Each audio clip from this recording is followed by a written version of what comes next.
Everyone, today's vlog is extra special because I'm going to my favorite used bookstore called Bookman's here in Arizona.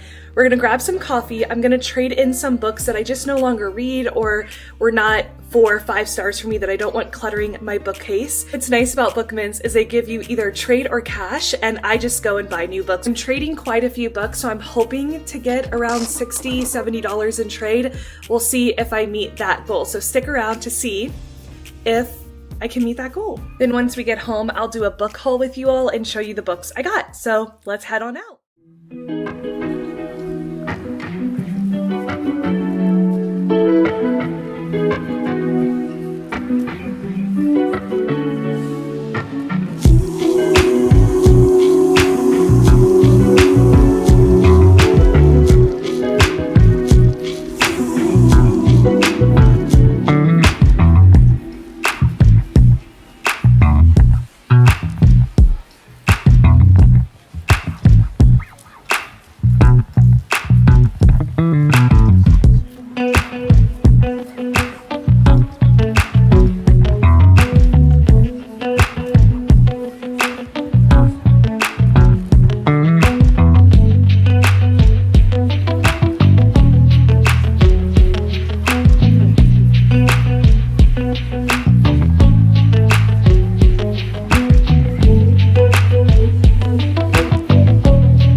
I can't believe I don't own it, but I don't own it, so I think we're gonna have to get it.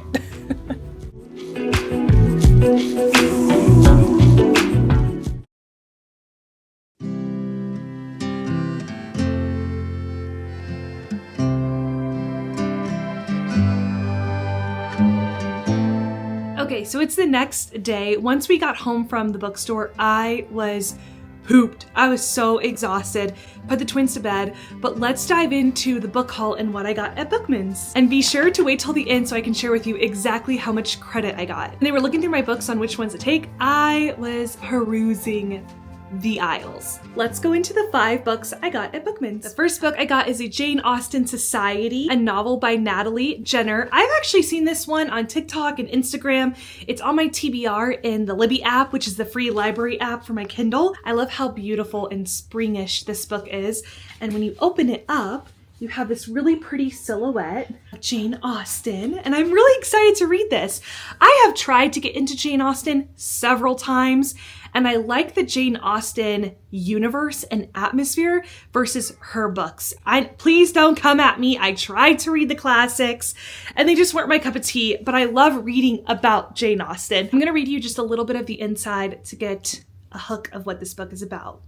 Just after the Second World War in the small English village of Cowton, an unusual but like-minded group of people band together to attempt something remarkable.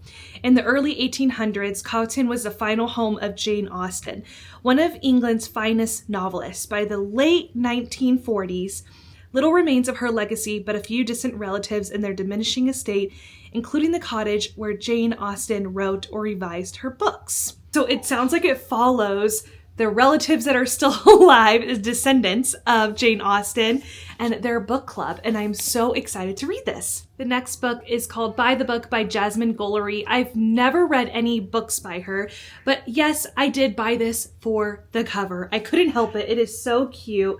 On the back, it says it's one of Disney books or Disney Enterprises, and so I went right back to the cover and was like, which princess is this giving me vibes of? And it's giving me Beauty and the Beast with the yellow dress and the roses. It says, sometimes to truly know a person, you have to read between the lines.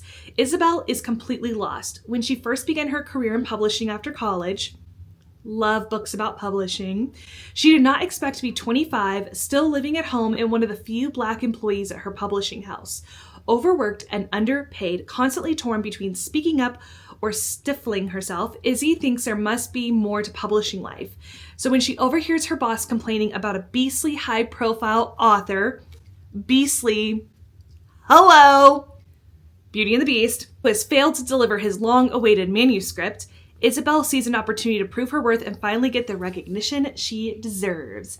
Yes, this is going to be a cute one. I hope this is pulled from my March TBR. I picked up a TJR book. I love Taylor Jenkins Reid's. She just makes such incredible binge-worthy novels. And this one is One True Loves. My sister read this last year and said it's really good. And I'm excited to read it. It says now a major motion picture. I did not know that. That's really cool. Taylor Jenkins Reid wrote one of my favorite books of all time last year, 5-star read, The 7 Husbands of Evelyn Hugo. And if you haven't read that one, go check it out. It is so good. I'll put it up here on the screen. And I'm excited to read this one. Again, hope it's a pull for March so I can dive into it quickly. I bought it, y'all. I bought it. Emily Henry Beach Read. I've actually never read this one. I know it's all over the BookTube universe and TikTok. And I do like Emily Henry. I really liked Funny Story. It should be on this shelf here somewhere. And this book was used for $8.50. So I thought it was a good used book buy. I'll let y'all know how it goes. I definitely want to read it in the summer. So this is going to be in my TBR cart.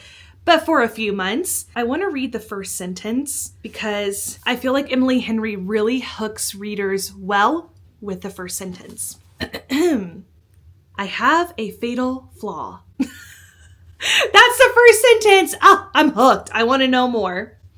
She says, I think we all do, or at least that makes it easier for me when I'm writing, building my heroines and heroes up around this one self-sabotaging trait. Hinging everything that happens to them on a specific characteristic, the thing they learn to do to protect themselves and can't let go of, even when it stops serving them. Did I just pick up on a little bit of mental health? Yes, here for it. We'll read it this summer. My last and final book is tied to the last video I made of my February TBR jar poll. If you haven't watched that video, I'll go ahead and set a little thingy up here, whatever YouTube calls it, a clip, and also check it out after this video. But I bought The Duke and I. In my February TBR, I pulled a prompt for February that said, read a novel that has the word and in the title. And so I was like, The Duke and I. Let's start the Bridgerton series. I got The Duke and I as an audiobook. I'm about 80% done through Libby, and I'm loving it so much that I bought the book. And I didn't want the original. I wanted like the original cover. I wanted to get the one with Simon and Daphne from Netflix. It's got good looking Simon on there and Daphne. So yes, if you've been a rebel and you've made it this far in the video, it's time to tell you how much credit I got. Drum roll, please. $160 in trade. Or I could have chosen $92 in cash, but I'm gonna buy books anyways. I'm gonna fill up my TBR cart. It worked out great. I did not expect them to take that much. It's a hit or miss. Sometimes Bookmans will take a lot. Sometimes it's, they'll take one or two. But they took almost all my books, and $160 in trade was incredible. All of these books combined, I believe, were $45. So I still have $113 to use for books, and I am so excited. All of these books were a good curated read, so I'm really looking forward to diving in. If you all enjoyed this video, then I'll go ahead and share my book playlist and another video down below. Please subscribe right up here for more book videos, and I hope you guys have an awesome day. Until next time, bye!